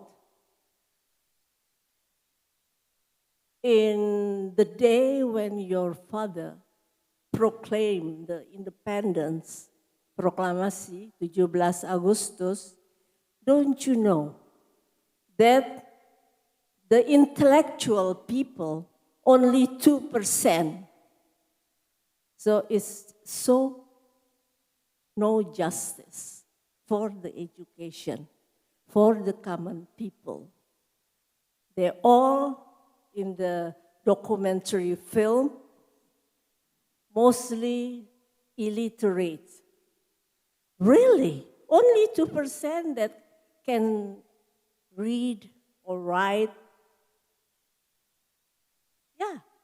You can find it in a Dutch archive. It's no lie. It's the truth. So that is the system of colonialism.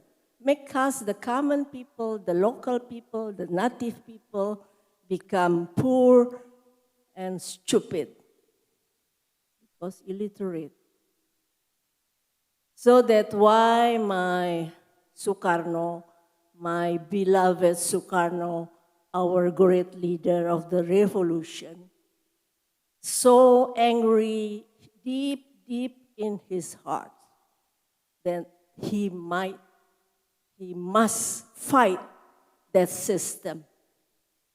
So that's why we have no way, only freedom for Indonesia. That's it. Thank you very think much. that's it. All the young people in Indonesia maybe no information that in proklamasi 17 Agustus 45, 2% intelektual Indonesia. 98% buta huruf.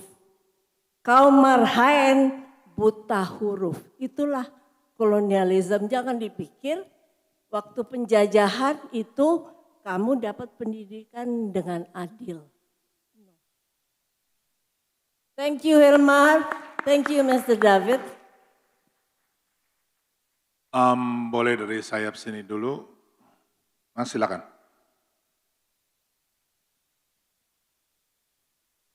Many thanks for your words. Very moving.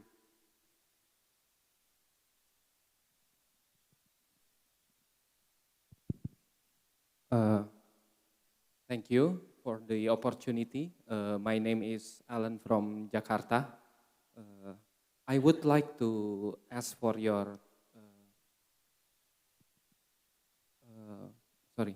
I would like to know about how do you think or how your perception about Syahrir? Because I finished reading this book and for me personally, the most prominent figure in Revolusi, one of this is Syahrir, the forgotten hero in Indonesia.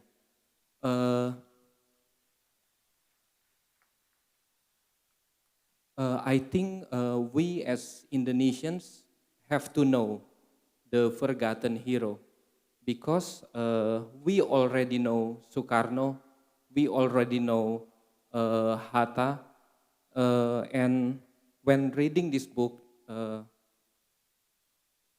you said that unbelievable that Syahrir as a young man, no more than 25 years old, could analyze the period in which he lived with such insight, all the while keeping his moral compass intact. And we know that Syahrir and Sukarno have many adversaries, ya, many pertentangan, ya.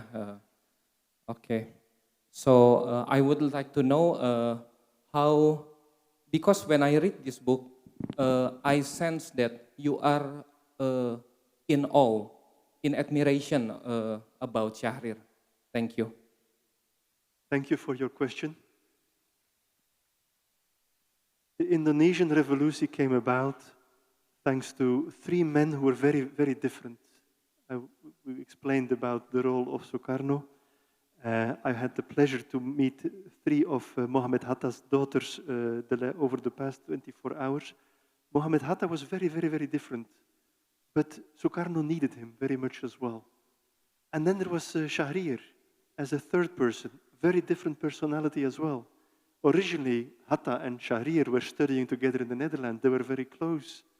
I am very impressed by the writings of both of them. If you see what Hatta wrote, age 26, a critique of Dutch government, that was so brilliant, so precise, so perceptive. Same for the letters that were published under the title Indonesische Overpeinzingen, the letters that Syahrir sent to Maria de Chateau when he was on the Banda Islands.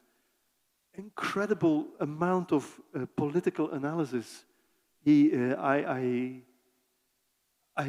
can only admire how somebody of such a young age can be so wise, not just intelligent, but also wise, humanely wise.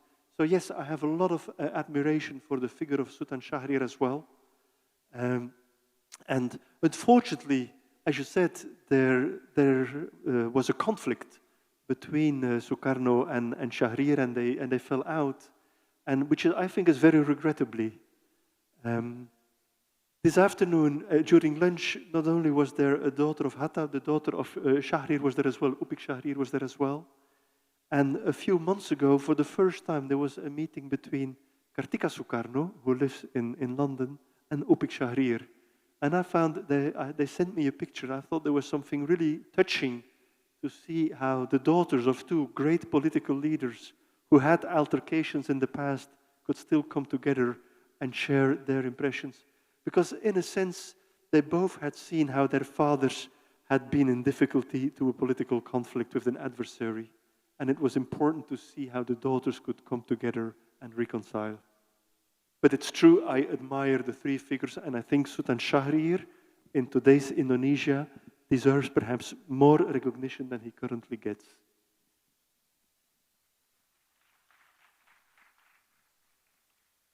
Well, from the middle, pas yang di tengah nih yang lurus nih. Silakan.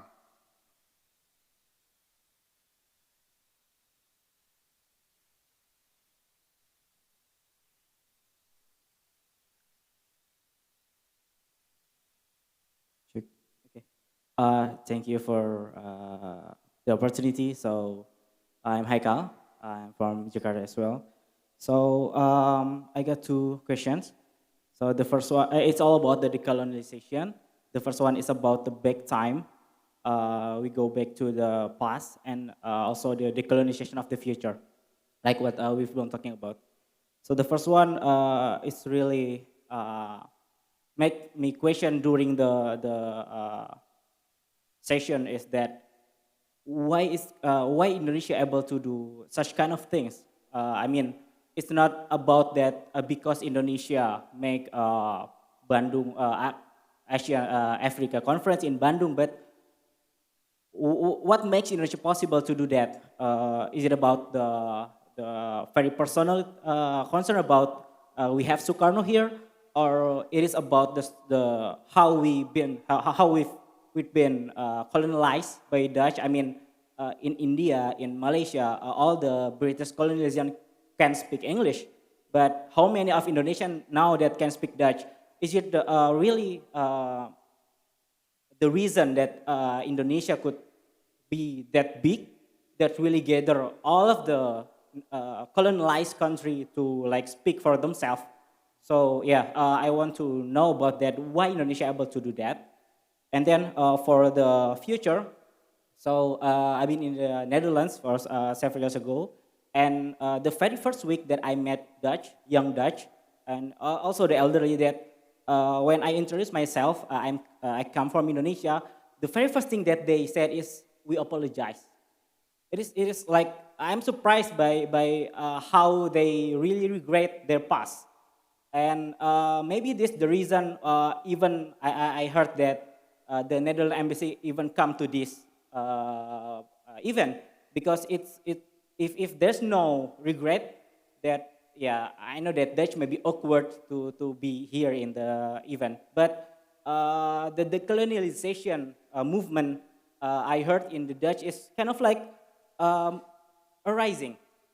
I mean, so many young people there talk about how they need to decolonize themselves to really think about their mistake in the past. That's why there's a talk that Netherlands need to pay for Indonesia, for Suriname, for the Caribbean island, and so on. Even I got the conversation from my friend from Germany, from all of the global north country. However, unfortunately, when I come back to Indonesia, I couldn't really see that we talk about decolonization. I mean, we're the one that been colonized for a very long time, but we don't even talk about the decolonization of ourselves. Yes, we have a freedom in 1945, but it is enough just to declare our proclamation of freedom. But I believe that there is some thing that we need to work on the decolonization. So with that, maybe it's also for the Pak Hilmar, in the culture perspective as well.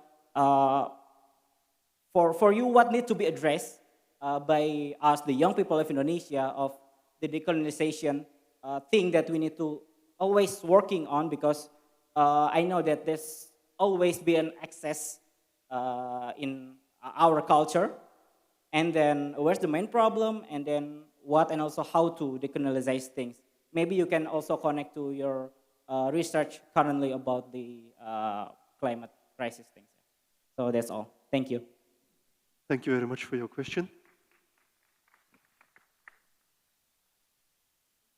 As a former colony, Indonesia has two curiosities.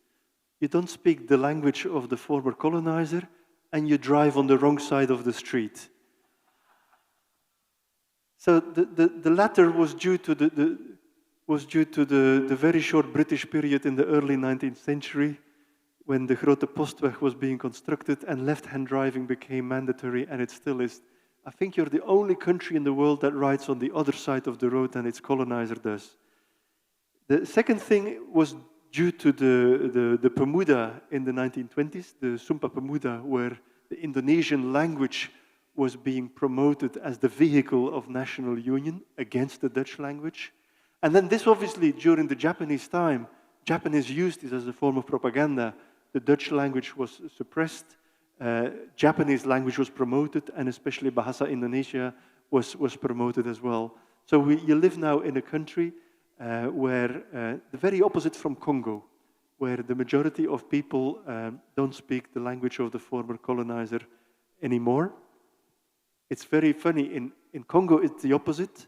Belgium was very small, and we had a country 80 times the size of our country. And now, probably we did it to bully the French, but the largest French-speaking city in the world is no longer Paris, it's Kinshasa. And that is the result of Belgian colonialism. So you have that process.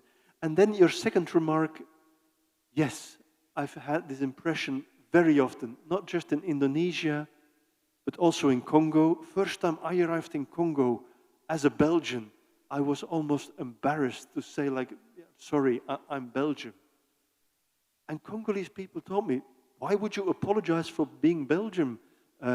We are family, we have a shared history together, and we're independent now. There was even one young man, Congolese situation, Congolese economics are very different from Indonesian.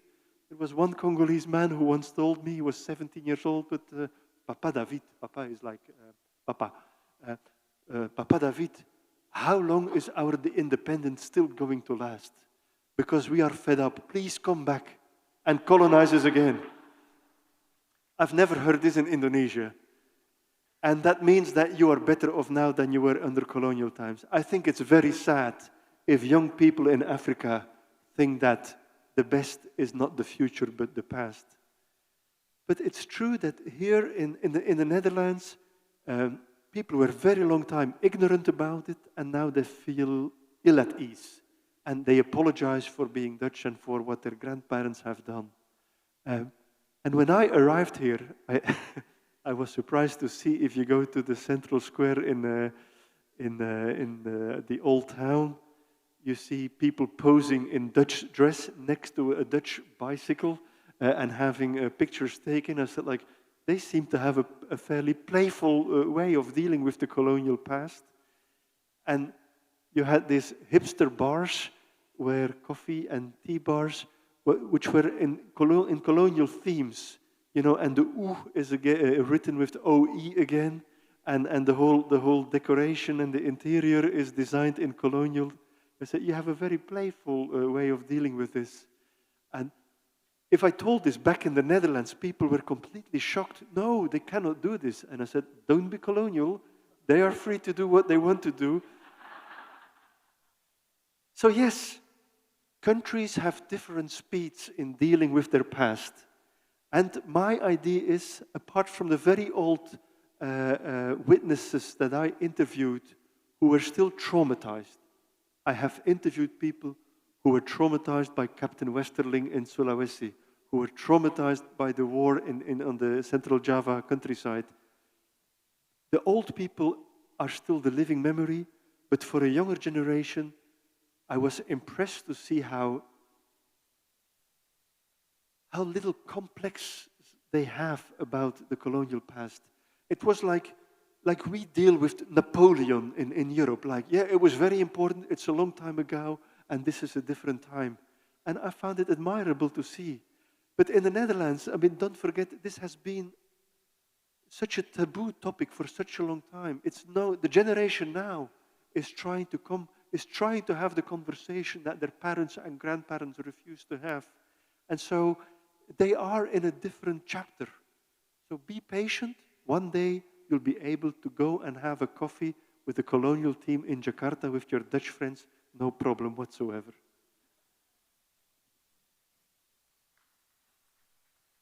Well, my job here is to moderate the discussion, not to take questions actually from you, but a simple response to, in connection with what he said. I think it's very important for us to not forget to put feudalism into the equation. I asked David a question about the internal problems that we had in the 1950s and early 1960s that actually led up to the reversal of that history in 1965, right? It was like US intervention or that, yes. But on the other hand, you also had that internal problem that we couldn't solve. Sukarno, with all his like great thinking, etc., wanted to embrace the entire nation under the umbrella of NASACOM at that time, but still we couldn't deal or solve that problem, the internal problem that we had, even until today, right? So it's just for us now to think, like, how do you actually deal with this history, a feudal rule that would emerge in different forms at the local level, etc. I think the protest that we just had in August was partly a response to that, right? The people were fed up with how the elite actually behave. And the behavior of that elite is rooted in that long history. So let us not forget that part of history. Of course, it's not written in David's book. It's for you to write that book, or for us to write here in Indonesia. Well, next on to the next question, before this becomes a complete speech. The lady in the back. Oh, sorry, long hair. Forgive me. Yeah, you. Because I had cut my hair, so please.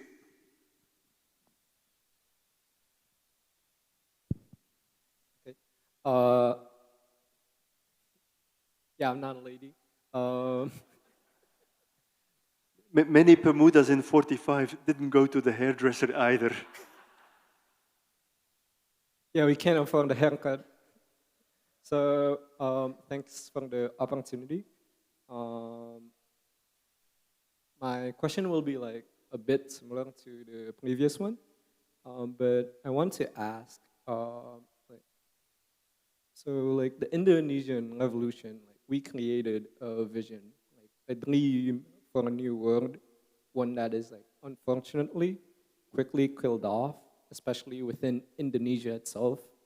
There was like a deep systemic erasure of our history. Like we self-imposed a amnesia of our national memory. Like, and as previously mentioned, like our literacy rate is still like very low. Even now that people can read, most people still wouldn't read books. Like, thank you for writing this wonderful book, but like most Indonesians still wouldn't read it because they just don't read books. Like my question is, how do we revive that dream of the new world? How do we keep dreaming? Because I think like more than any time in the history of Indonesia, as you mentioned, we are facing colonialism of like the future. How do we fight back against that? So is the question, how do you stimulate historical interest? Yeah, I'm sorry, I don't have Sukarno's confidence. So sorry if I'm not like the my questions is like a bit like unclear, but yeah, I want to ask how we could like invoke again like this dream of a new world that within Indonesia, so we could like free ourselves from this colonialism of the future. Thank you very much. Thank you.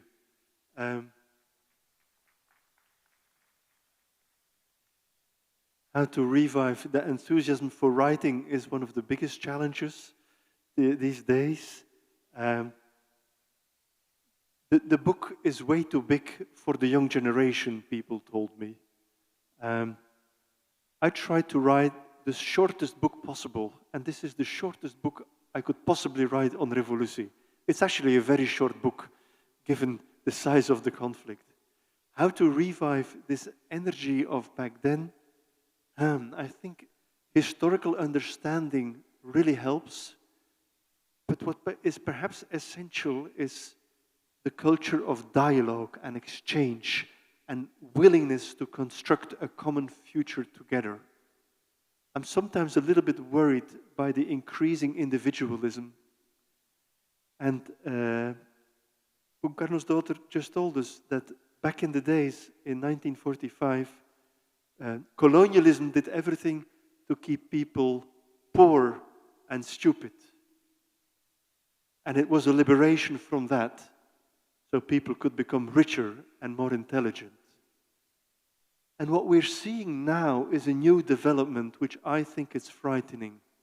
From a little bit more rich and a little bit more intelligent, we're moving towards a world where people prefer to be rich and stupid at the same time. The Andrew Tates of this world scare me.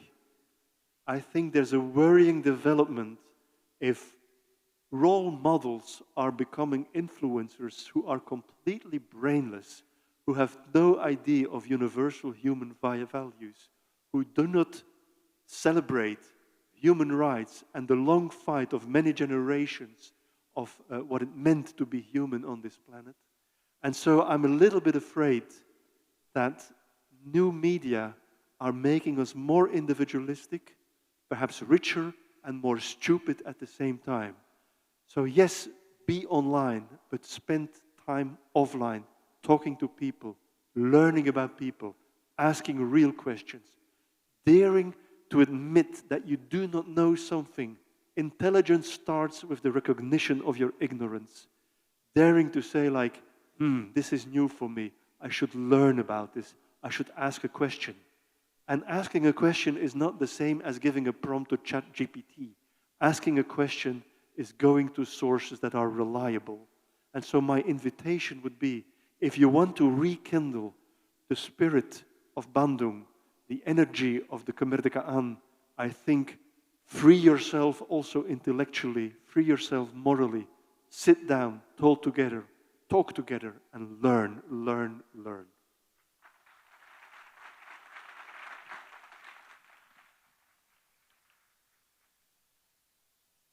Last, a real female.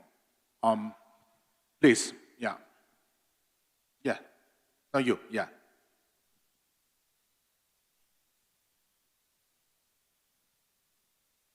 Hello, my name is Rizka. I'm here representing the parents of the future generation of Indonesia. I know that you're not Dutch, but just in case, you know, how far has the history been corrected in Dutch curriculum, especially for the youth? How far has the Dutch or any country who were once colonizers intervened to educate the younger generation to admit the past cruelty and to ensure that the colonizer spirit doesn't carry on? Because as you're probably aware that it's very difficult to get up on our feet as children of a nation with long history of colonization. I'm afraid when you're talking about colonization of the future, I'm just afraid. If you say that the family of Hatta and the family of Shahrir eventually got to meet up in London and take a picture together, I'm afraid that our kids My son is now 13 years old. I'm afraid that he will be colonialized by a 13 years old kid who is now around the same age, whose great-great-grandparents were once colonizers, and the history is still not being corrected. And the nation has not taken responsibility to correct the history as it is. Thank you. Thank you very much. And now I have to admit something. My true ambition is to colonize the Dutch educational system. And what I've seen with my book and a number of other publications, something is changing. It is possible to bring about change. And new museum exhibits are being made in the Rijksmuseum, in the Resistance Museum. New handbooks for schools are being written. New activities are being unfolded. It's really interesting to see that a young generation is willing to say, like, we have a different outlook on the world. For their parents and their grandparents, to be a good person was to be a loyal Dutch citizen. And your prime loyalty was with the Dutch nation. For the younger generation, there's something more important than the Dutch nation. It's human rights. And to be a good person is to be respectful of human rights, even if that involves getting a different perspective on your country's past. So luckily, that is happening now. And that is part of my efforts of trying to colonize the Dutch educational system. And at the same time, I've been appointed, half a year ago, I was appointed as, they call it in Dutch, they call it Denker der Nederlanden. It's like the thinker of the Low Countries, the philosopher laureate, which is an incredible honor. The title was given to me for 2 years. I don't know why they call it the thinker of the Low Countries, because the one thing you're not allowed to do is to think, because you get 30 invitations every week to go and talk somewhere about any topic. But it's fantastic. It's an incredible opportunity to share ideas about the colonization of the future as well. And so I have taken this opportunity with gratitude, but also with responsibility. So much of my time, I'm actually quite happy to be in Indonesia now, because this is the only 2 weeks I'm not giving conferences in the Netherlands. But I give a lot of conferences, a lot of interviews. I'm making a podcast in the Netherlands now to share ideas on how do we decolonize our past, present, and future. That is my job now. Thank you very much. We can go on and on and on, but I have to stop here, really. David is still making a trip. I mean, you'll be here for another week? I'm here for 2 weeks, but I'm going to Jakarta, Surabaya, Ubud, and then back. I'll be speaking at the ID Fest as well here in Jakarta. Okay. On Sunday, 2nd of November, I believe. Is that possible? Is the Sunday 2nd of November?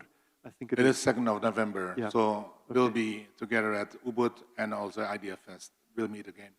But thank you all for coming. Ya, terima kasih banyak semuanya sudah hadir. Ini malam yang luar biasa. Terima kasih banyak. Terima kasih juga pada Historia.ID, Poni, dan semua teman-teman yang membuat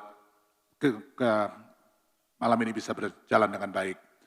And again, thank you, David, for coming and be with us for this tonight's event. Thank you.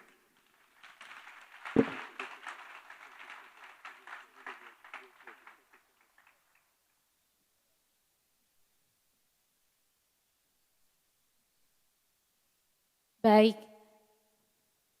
Thank you, David. And also thank you, Bapak Hilmar Farid. Hadirin sekalian, demikianlah public lecture malam hari ini, tapi kami harapkan Bapak Ibu para tamu undangan tetap bersama kami. Karena setelah ini kita masih punya performance terakhir lagi, dan setelah ini akan ada sesi foto bersama. Dan oleh karena itu demikianlah public lecture malam hari ini bersama David van Reybrouck dan juga Hilmar Farid dengan tema Sukarno and the Making of the New World. Do not hesitate if you want to give a big round of applause, ladies and gentlemen. Terima kasih atas perhatian dan kehadiran Anda semua. Thank you for coming. Semoga sesi malam hari ini dapat memperkaya pemahaman kita semuanya tentang warisan pemikiran Sukarno dan posisi Indonesia dalam sejarah dunia. Terima kasih juga kami ucapkan tentunya kepada Pemprov DKI Jakarta yang telah memfasilitasi acara ini, khususnya kepada Wakil Gubernur DKI Jakarta Bapak Rano Karno. Terima kasih juga kami ucapkan kepada Badan Sejarah DPP PDI Perjuangan, Kedutaan Besar Belanda dan juga Kedutaan Besar Belgia. Oleh karena itu sebelum kita tutup perjumpaan kita dan nanti diakhiri dengan foto bersama, marilah kita simak sekali lagi penampilan dari Ananda Sukarlan.